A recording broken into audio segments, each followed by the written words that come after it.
Dimohon agar mengajak mereka untuk dapat mengikuti perayaan Ekaristi dengan tenang. Mohon semua alat komunikasi dinonaktifkan. Mohon tetap menjaga kebersihan gereja dengan tidak meninggalkan sampah di dalam gereja.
Amin.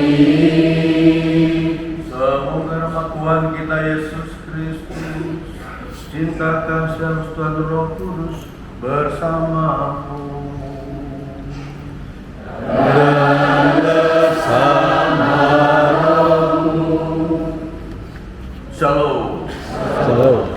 Salam sukacita menganugerah kebaikan Tuhan untuk kita yang terus tekun dalam masa pertobatan ini, khusus dengan warna yang memang kita khas. Kita punya ciri khasnya dalam liturgi, khususnya dalam Pekan Prapaskah keempat. Dengan letare inilah, dengan sukacita, kita pasti akan merayakan kebangkitan. Bukan hanya Yesus saja, tapi kita juga akan bangkit bersama. Itulah adalah kita awal anugerah kebaikan Tuhan ini, dan ucapan syukur kita, terutama kita memohon pertolongan Tuhan bagi Matius Dias Gonzales, Domingus Buradias yang telah dipanggil Bapa di surga, juga setahun yang lalu telah menghadap Allah kita di surga, Mama Dialam Boru Nadabdab.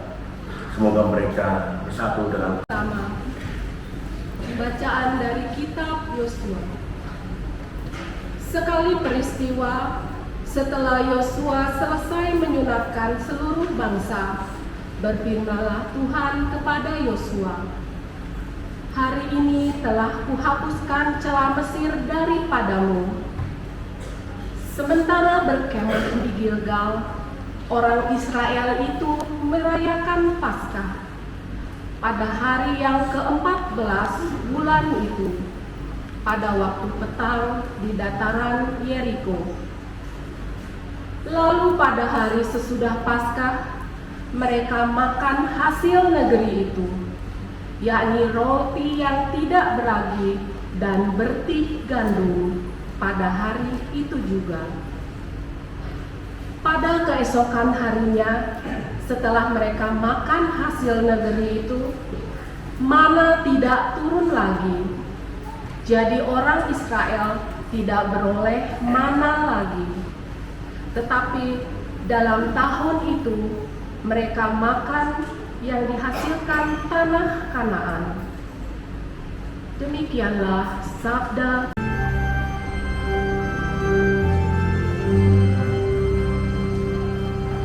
Ucaplah dan lihatlah betapa baiknya Tuhan.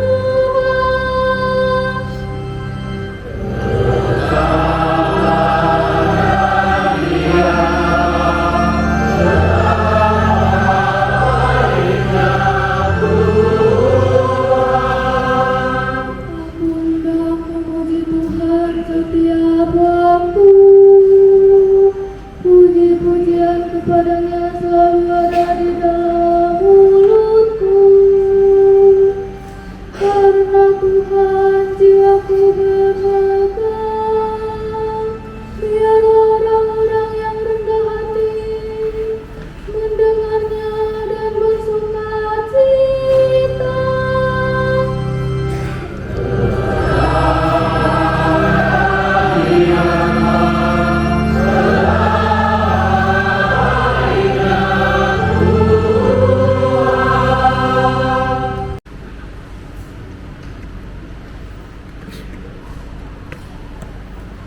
Bacaan kedua, pembacaan dari surat Rasul Paulus pada jemaat di Korintus.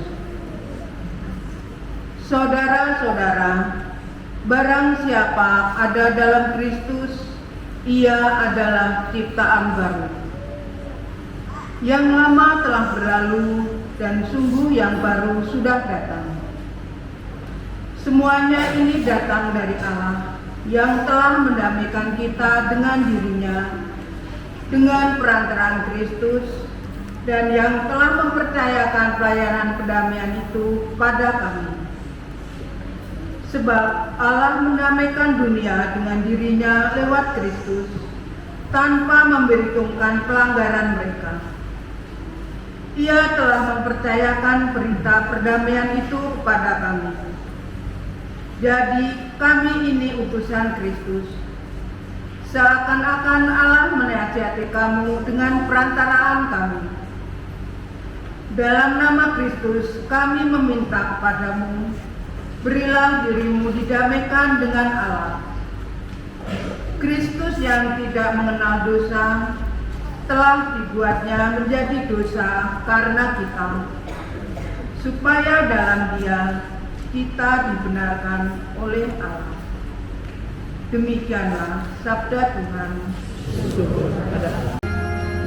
Terpujilah Kristus Tuhan, Raja mulia dan kekal.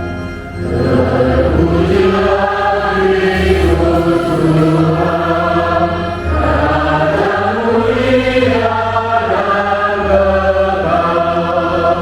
Aku akan bangkit dan pergi kepada Bapakku dan berkata kepadanya, Bapa, aku telah berdosa terhadap surga dan terhadap Bapa.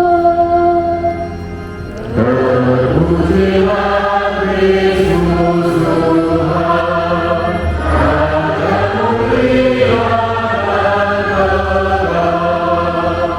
Tuhan bersamamu.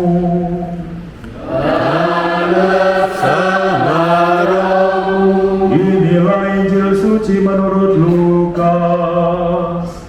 Dimuliakanlah Tuhan. Sekali peristiwa, para pemungut cukai dan orang-orang berdosa datang kepada Yesus untuk mendengarkan Dia. Lalu bersungut-sungutlah orang-orang Farisi dan ahli-ahli Taurat, katanya, Ia menerima orang-orang berdosa dan makan bersama-sama dengan mereka. Lalu Yesus menyampaikan perumpamaan ini kepada mereka.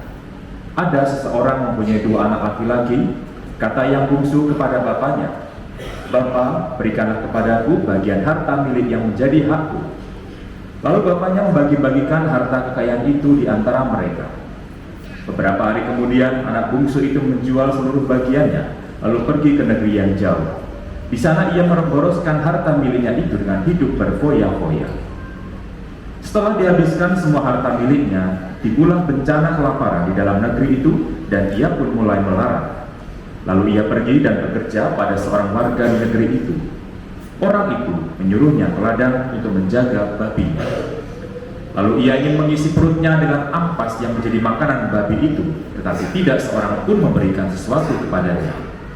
Lalu ia menyadari keadaannya, katanya, betapa banyaknya orang upahan Bapakku yang berlimpah-limpah makanannya, tapi aku di sini mati kelaparan. Aku akan bangkit dan pergi kepada Bapakku dan berkata kepadanya, Bapa, aku telah berdosa terhadap surga dan terhadap Bapa. Aku tidak layak lagi disebut anak Bapa. Jadikanlah aku sebagai salah seorang upahan Bapa. Lalu bangkitlah ia dan pergi kepada bapaknya.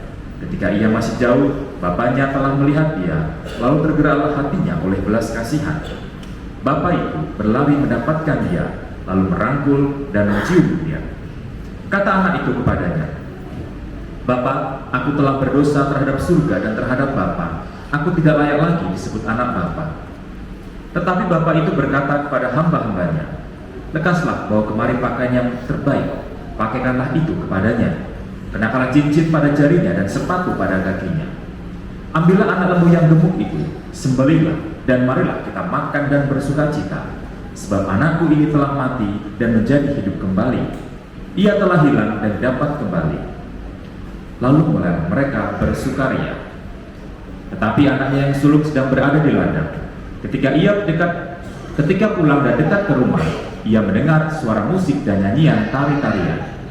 Lalu ia memanggil salah seorang hamba dan bertanya kepadanya apa arti semuanya itu. Jawab hamba itu, adikmu telah kembali dan ayahmu telah menyembelih anak lembu gemuk, karena ia mendapatkan kembali anak itu dalam keadaan sehat. Maka marahlah anak sulung itu dan ia tidak mau masuk. Lalu bapaknya keluar dan membujuk dia. Tetapi ia menjawab bapaknya, katanya, Telah bertahun-tahun aku melayani engkau, dan belum pernah aku melanggar perintahmu. Tetapi kepadaku belum pernah engkau memberikan seekor anak kambing pun untuk bersukacita dengan sahabat-sahabatku. Tetapi baru saja datang anakmu yang telah memboroskan harta kekayaanmu bersama-sama dengan pelacur-pelacur, maka engkau menyembelih anak lembu gemuk itu untuk dia. Kata bapaknya kepadanya, anakku, engkau selalu bersama-sama dengan aku, dan segala milikmu adalah milikmu. Kita patut bersukacita dan bergembira karena adikmu telah mati dan menjadi hidup kembali. Ia telah hilang dan didapat kembali. Sabda Tuhan. Terpujilah Kristus. Kita Yesus Kristus. Shalom.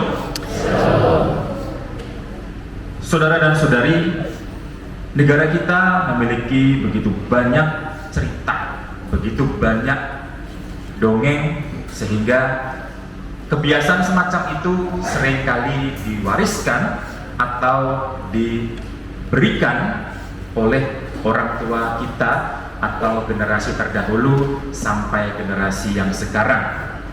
Ada orang tua yang menceritakan kisah-kisah heroik, moral, etis kepada anaknya sebelum anaknya tidur. Kalau ada anaknya, ya. Kalau nggak ada anaknya, ya berarti ya istrinya atau suaminya, ya. Nah, ketika kita tahu bahwa negara kita begitu banyak memiliki cerita-cerita semacam itu, ada satu cerita yang bagi kita semua menjadi salah satu cerita yang sangat terkenal kaitannya dengan hubungan antara anak dengan orang tua. Kita pasti tahu namanya dongeng atau legenda Malin Kundang. Tahu Malin Kundang? Dari mana? Dari Jawa Barat. Bukan Malin Kundang. Malin yang lain itu ya. Dari Padang, Sumatera Barat.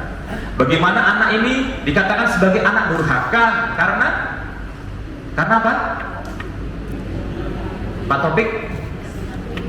Karena apa, Pak? Waduh, bingung Pak Topik ya. Mana Edison? Waduh. Karena anak ini tidak mengakui ibunya. Setelah dia pergi merantau, nggak mengakui ibunya. Ya, makanya mengatakan anak durhaka, anak tidak tahu diri.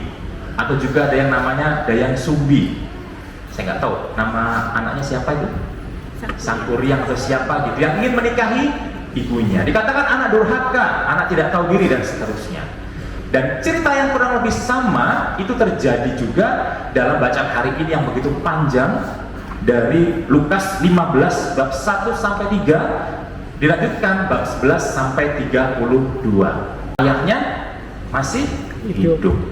Bahkan setelah ia menerimanya, harta warisan itu hanya dipakai untuk berfoya-foya bersama dengan, dikatakan di kitab suci, bersama dengan pelacur-pelacur yang ujung-ujungnya membuat hidup anak itu menjadi terpuruk. Itulah gambaran kondisi anak hilang yang terlunta-lunta karena jauh dari bapaknya.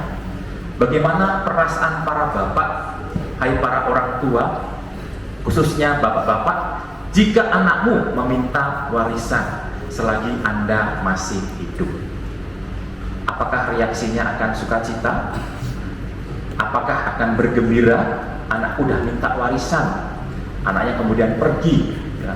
Apalagi kalau tanahnya banyak, ya. Tanahnya banyak, istrinya satu, ya. Kemudian juga perkebunannya luas, dan kemudian anak itu meminta jatah selagi bapaknya masih jengkel, dan kita akan menganggap bahwa itu anak yang durhaka.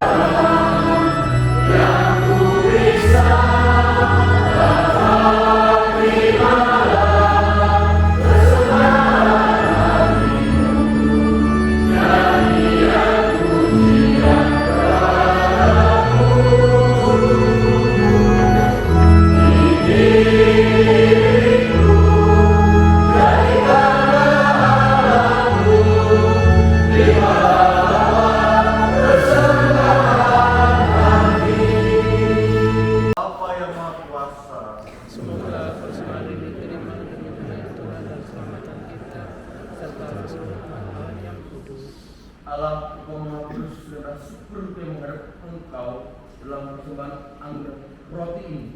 Jadikanlah persembahan ini sebagai sarana keselamatan dan penyatuan kami dengan Tuhan Putramu, adalah Tuhan dan pengantara kami. Amin. Tuhan bersamamu.